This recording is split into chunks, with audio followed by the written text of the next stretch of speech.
Hello everyone! Welcome and welcome back to my cooking channel. So for today's video ay magluto tayo ng ampalaya. Speaking of ampalaya, ang pait! Pero wag kayong mag-alala guys dahil ituro ko sa inyo kung paano mabawasan ang pait ng ampalaya sa tuwing magluluto tayo. By the way, ang lutuin natin ngayon guys ay sarsyadong ampalaya. So siguradong matakam ka dito dahil ang sarap nito!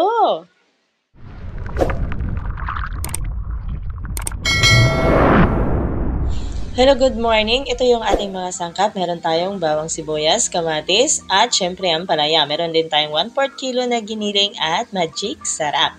So, ito mag-start na tayo mga langga. So, ang una lang natin gagawin ay slice natin yung ating ampalaya. Ayan.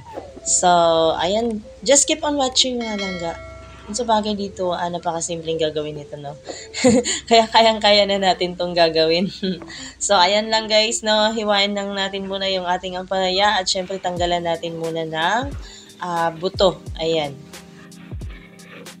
So, ayan mga langga, napaka-fresh ng ating ampalaya at walang damage ito. Kung napapansin nyo ay super healthy yung ating ampalaya na nabili, no? And then, ayan guys, gagamit lang tayo ng kutsara para matanggal yung buto ng ating ampalaya. So, ayan. Alam nyo guys, ang hirap pakainin ng mga anak ko ng ampalaya. Grabe. Sa tuwing ako lang kakain guys, kasi favorite ko talaga tong ampalaya, no? Lalo na yung tortang ampalaya. Pero ngayon ay kakaibang luto yung ating gagawin dahil magluto tayo ng sarsyadong ampalaya. Ngayon naman guys, no, ayan, kung nakikita nyo ay nag-slice na yung aking asawa ng ampalaya. So, ganito lang kanipis ang gusto ko sa ampalaya, no? Dahil ayaw ko yung makapal. No? Gusto ko ganito lang. So, ayan, So, bagong-bago ito guys, no? Bagong pitas lang tong ampalaya na to. Kaya ganito siya ka-fresh, no?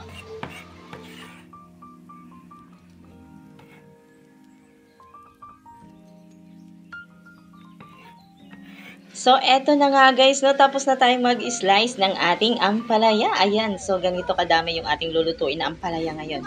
So, next naman natin i-prepare ay ang ating mga ricado. Siyempre, unahin natin yung ating kamatis. Kung napapansin nyo guys, yung ating kamatis ay so far fresh din, no? And then, ayan, napakaganda. Wala talaga siyang damage. Kaya, guys, pag namili kayo, piliin nyo talaga yung walang damage kasi syempre, binabayaran din natin yan, no? Kasi minsan kasi meron tayong nabibili na merong uod, ganun, yung ating ampalaya merong uod. Kaya, ayun, dapat ay maging wais tayo sa pagdating ng pagbili ng ating mga gulay.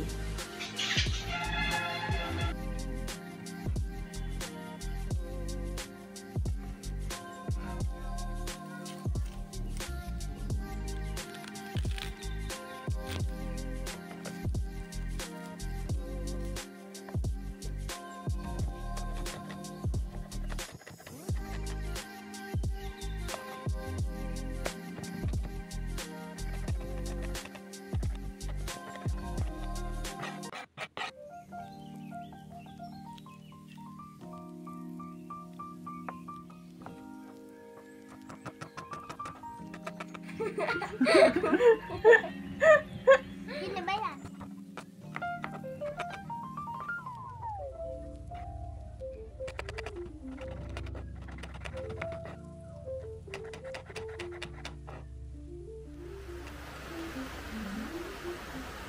So, ayan, na-prepare na natin yung lahat ng ating mga ricado at nagpainit na rin ako ng tubig para sa ating ampalaya.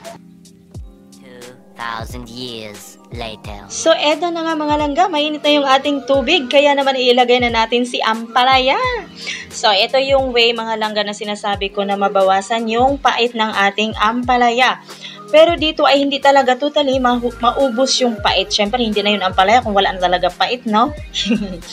So, pagkalagay natin ng ampalaya mga langga, ay siguraduhin lahat ng ampalaya ay lulubog na sa mainit na tubig. And then, pakuluin lang natin ito ng isang beses na kulo. And then, hahanguin na natin kagad. Kasi pag nalata yung ating ampalaya mga langga, hindi na masarap.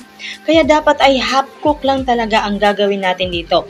Para mabawasan lang yung pait ng ating ampalaya. Para naman yung ating mga anak ay makakain din dahil sila ay napaka-arte. Sa akin, okay lang yung mapait talaga na ampalaya mga langga kasi masarap sa lalamunan, no? Pero yung ating mga anakis, apaka-arte!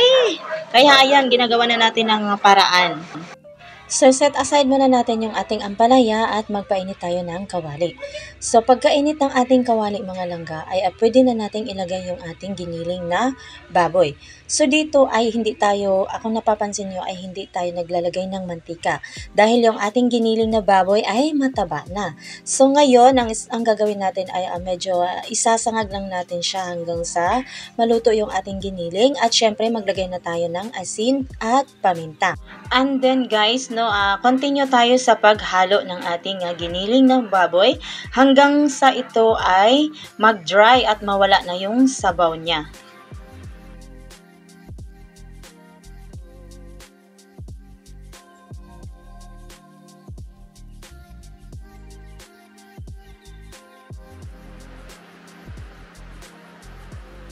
So dito mga langga ay medyo nag-dry na siya kaya mag-add na tayo ng kaunting mantika. At pagkainit nito mga langga ay syempre ilagay na natin yung ating kamatis. Igigisa na natin ito.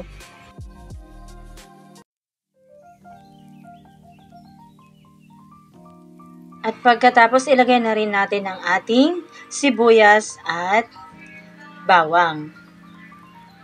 And then ihalo lang natin ito guys na nang ihalo hanggang sa ito ay magisa ng maayos. So yan mga langga, kung napapansin nyo, sobrang paos ko talaga dahil nagle-live ako sa TikTok ng 6 hours. So, ako mga langga, nagpapaangat ng mga account or nagpapadami ng followers sa TikTok. Kaya kung gusto nyo mga langgang dadami ang inyong followers, punta lang kayo sa aking live ng 11 PM to 3 PM and 6 PM to 10 PM. So, ayan, kung interesado kayo mga langga, hanapin lang yung aking account sa TikTok, Jaycel's React Pa More.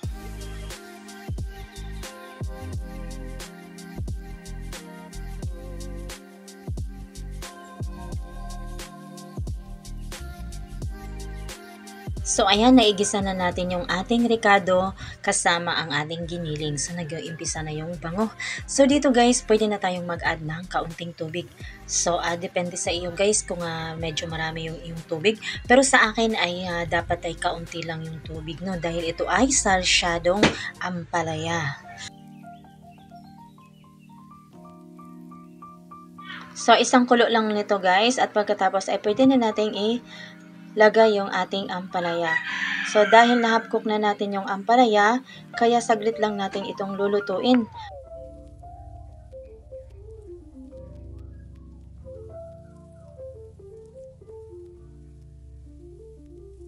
So, ayan na mga langga, ang bango ng ating sarsyadong ampalaya. So, dito ay mag-add tayo ng kaunting patis. Ayan. And then dito guys ay mag-add tayo ng magic sarap.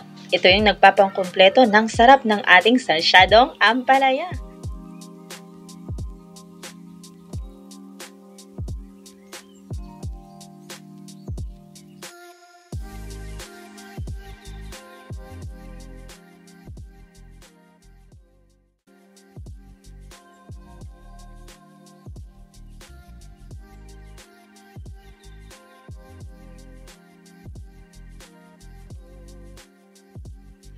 So, ito na mga langga na imimix na natin ito ng maayos.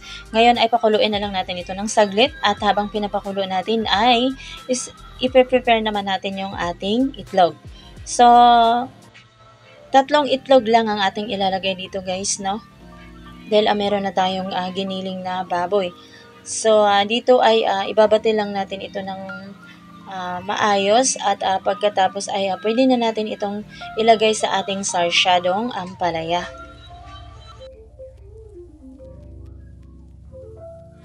And pagkatapos nating ibatil mga langga ay pwede na nating ilagay dito sa ating ginisang ampalaya with pork giniling. So ayan, dahil ito ay sarsyadong ampalaya with pork giniling. So napakasarap nito guys, kaya itry nyo din itong lutuin at ayun, mamamangha kayo sa sarap ng sarsyadong ampalaya. So ayan, pakuluin lang natin ito ng saglit mga langga and then hanguin na natin at tayo'y kakain na. At ayun ay natatakam na ako mga langga.